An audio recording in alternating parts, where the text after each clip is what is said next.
In this episode, we begin the process of replacing the Transom's rotten core. G'day, I'm John, an Australian currently living in Bermuda, and I'm trying to restore a 1996 Grady White Adventure 208.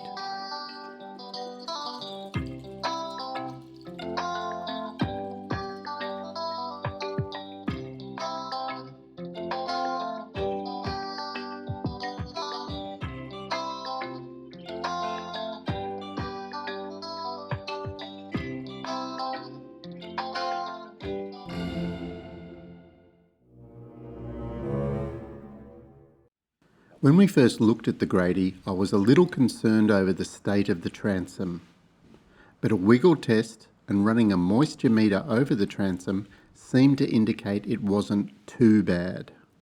I'm just a novice with moisture meters, but when I compared the readings from the transom with the fuel tank hatch, the hatch was much worse. Here you can see the reading went off the scale. This was borne out when I rebuilt the fuel tank hatch. Click the card above for more details on this. There were some warning signs with the swim platform. Around the upper port arm it had come away, and there were stress cracks around where the screw went in on the upper starboard side. The lag bolts also had some signs of rotten wood. My first thoughts were to drill out oversized holes where the screws and bolts went in and fill them with thickened epoxy. But when drilling, there didn't seem to be much at all behind the outer fiberglass skin. I did find a couple of broken screws, however, where the portside support arm had come away.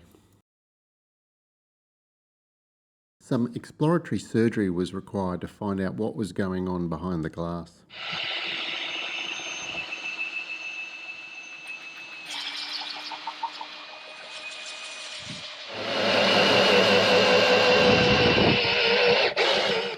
It turned out what wood there was pretty rotten.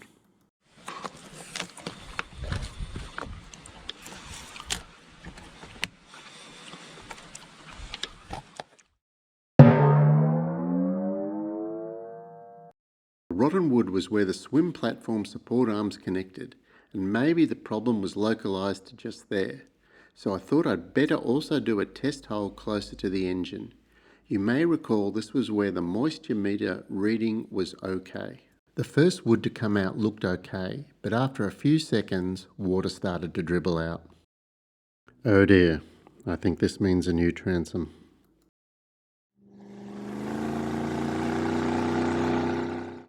So how do you replace the core of a transom? Well, there are plenty of YouTube videos on this, including one of mine. About 5 years ago, I replaced the transom core and just about everything else when I converted an old Naughty Glass runabout into a centre console fishing boat. Click the card above to watch this or the link in the description. That build, I removed the outboard motor well and took the inside fiberglass skin off before replacing the core with marine grade plywood. However, the Grady has a lot more stuff to get through from the inside, so going from the outside seemed a better option. The plan is to cut off the outer skin, leaving a 50mm lip, dig out the rotten wood and replace with Kusa board, a synthetic material that shouldn't rot. However, the 50mm lip means the new core won't go in one piece. As I understand it, best practice is to cut the new Kusa board into puzzle pieces.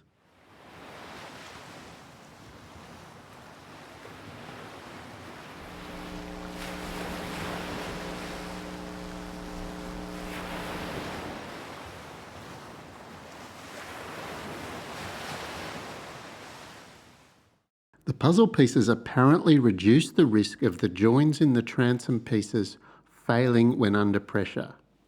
Instead of all the force being applied to a single axis, the wave in the puzzle design helps spread the load. I'm not sure if that's true, but it seems to make sense to me.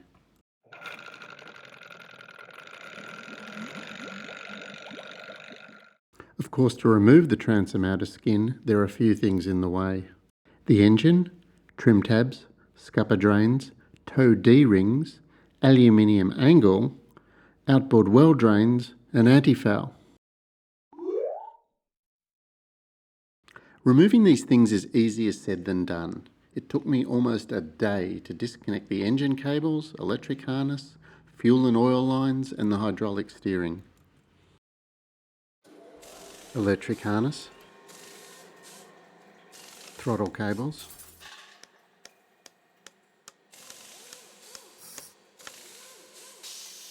fuel and two-stroke oil lines,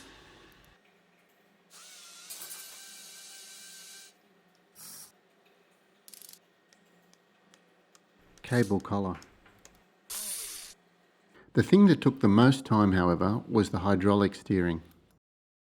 The main problem were these brackets which connect the outboard to the hydraulic arms. I think they're made of aluminium and they had corroded onto the stainless steel of the hydraulic arms.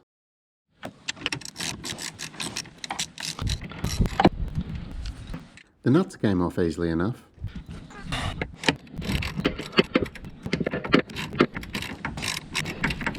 The brackets were corroded onto the hydraulic arms, and I ended up having to borrow a blowtorch and a 2-pound hammer to bash them off.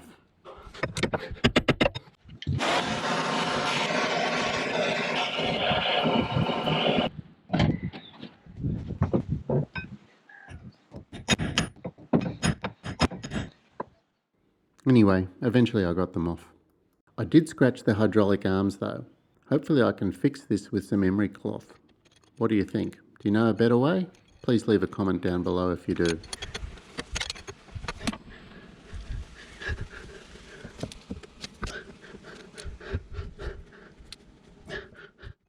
Eventually all the lines and cables were disconnected, and the last job was the nuts and bolts securing the outboard to the boat.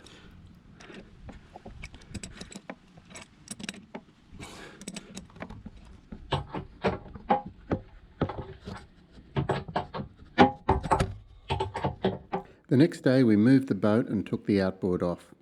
Unfortunately I didn't get any photos of this. Sorry about that.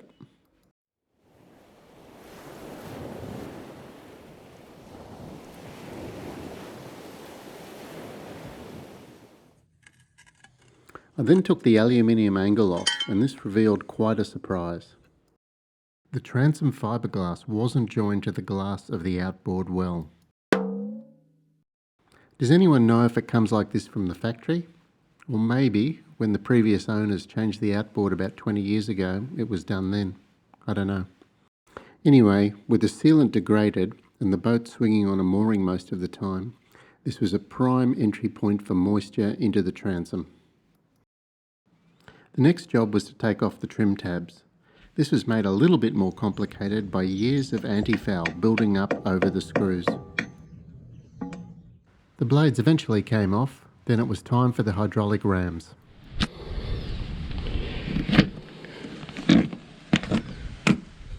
After the rams were unscrewed, there was more evidence of water in the transom.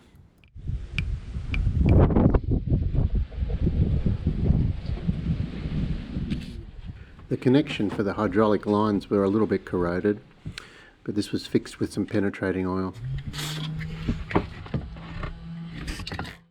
But to get the line through the transom, I had to cut the little brass doodad off. What are they called?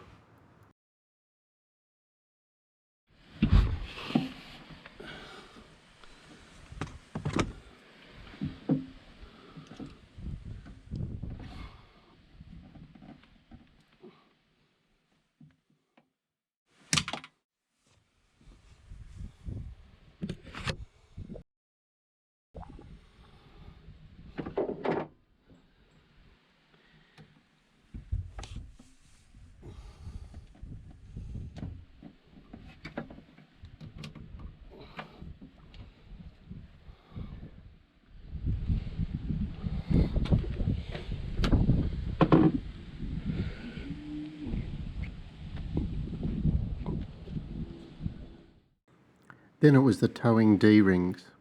Getting to the nuts inside the transom was a real pain, however.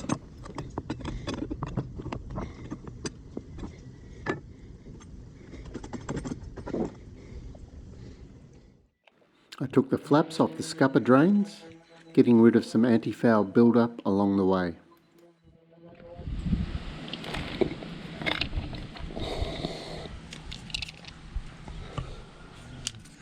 I needed to get rid of that anti-foul. I did it with some paint stripper, a scraper, sanding, and a lot of elbow grease.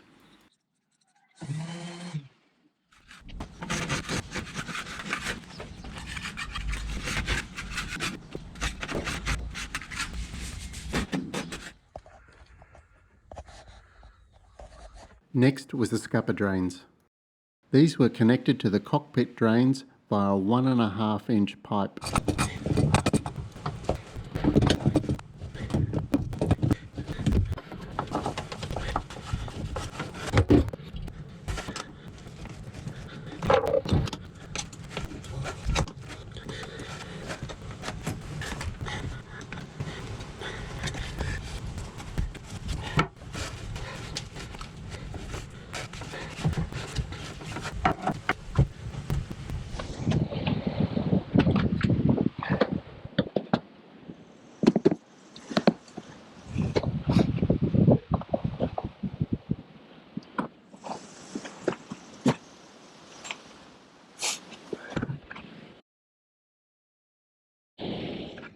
There were also quite a few bits and pieces screwed to the inside of the transom.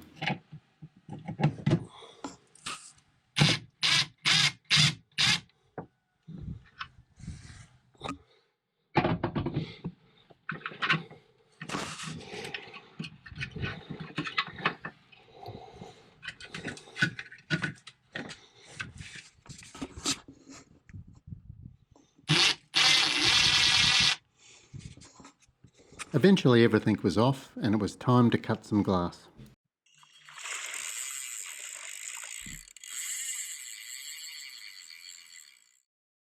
To do this, I used my replacement Ryobi multi-tool together with a titanium coated blade. Does any power tool have a more annoying sound than a multi-tool?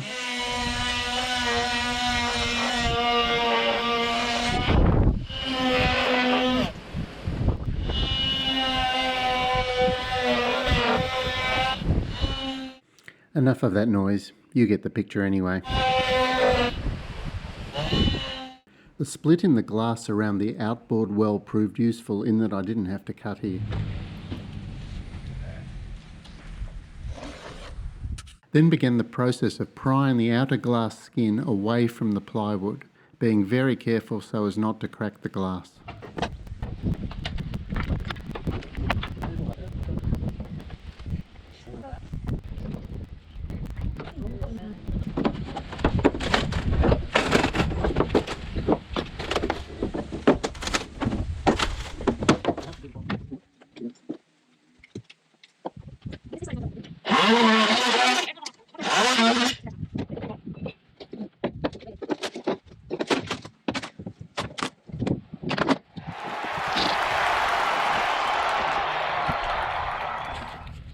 Finally it was off and we could get a good look at the plywood. While some bits were very bad and it was damp, maybe 60% of the wood seemed fairly solid, and it may have supported the engine adequately for a few more years. But overall I think replacing the core now is definitely a worthwhile exercise.